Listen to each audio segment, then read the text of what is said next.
That's a good one. Accidentally telling a client I work at Muse because I'm here for community service. When what I meant to say is I'm here for school research. Community service, and I have to work at the massage parlor. I mean, it is community service to a degree, right? We definitely service the community. But my I goodness. know who that one's from too. And I think this next one's also from her, getting stuck in a rubber skirt and having to get the girls find scissors to cut me out. I can't imagine. It's a sisterhood. The fetish gone wrong, right? Like people don't really think about the behind the scenes to make something like a sexy massage session happen.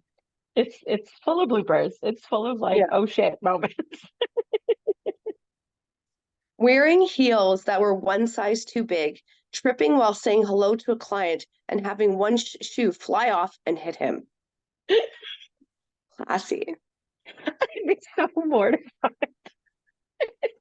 Just like fling of the shoe. Whack. Sorry, Bob. It's wild. Walking into a regular client from the US into the room singing the Star Spangled Banner as a joke, only to traumatize a completely different brand new client who happened to have the same name. New client's probably like, what is wrong with this girl? Seriously, just the wrong national anthem. It's hilarious that they're even singing to clients. It's so funny. You're special. I love it.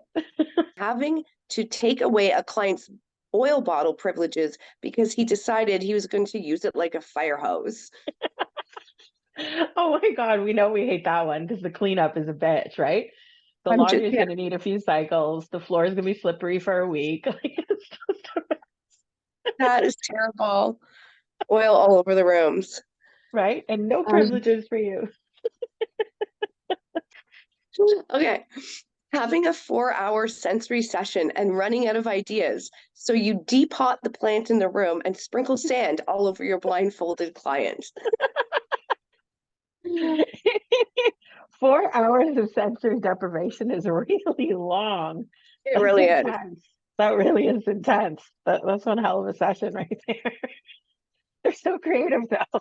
You just picture them in the room going, what can I use? The plant.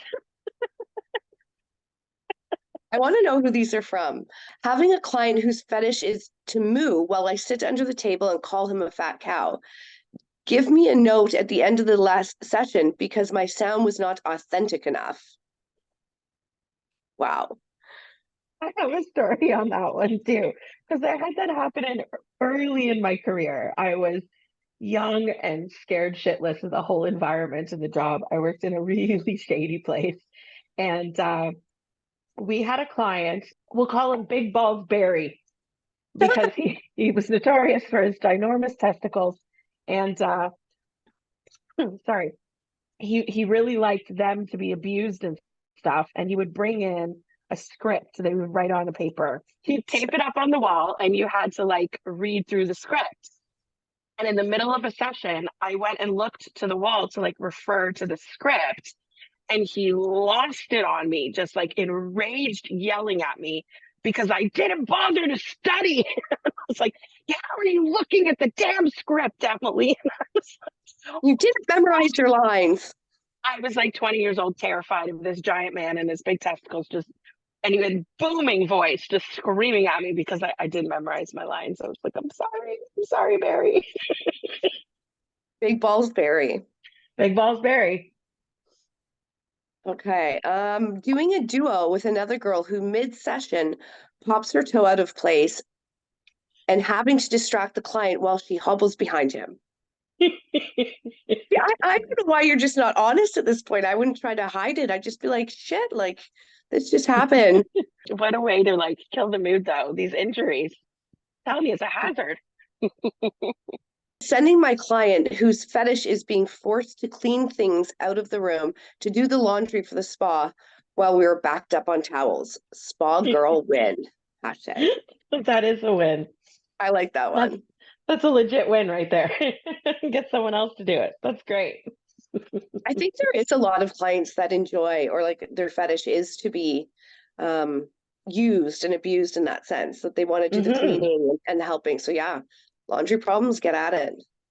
Hey, if it makes them happy. Having to keep a straight face while your client constantly and casually for the entire session refers to his dick as his wiener. That's so childlike to me, my wiener. The wiener.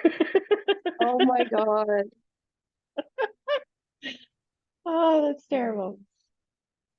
Moving your client's coat to use the chair as a prop only to have two raw potatoes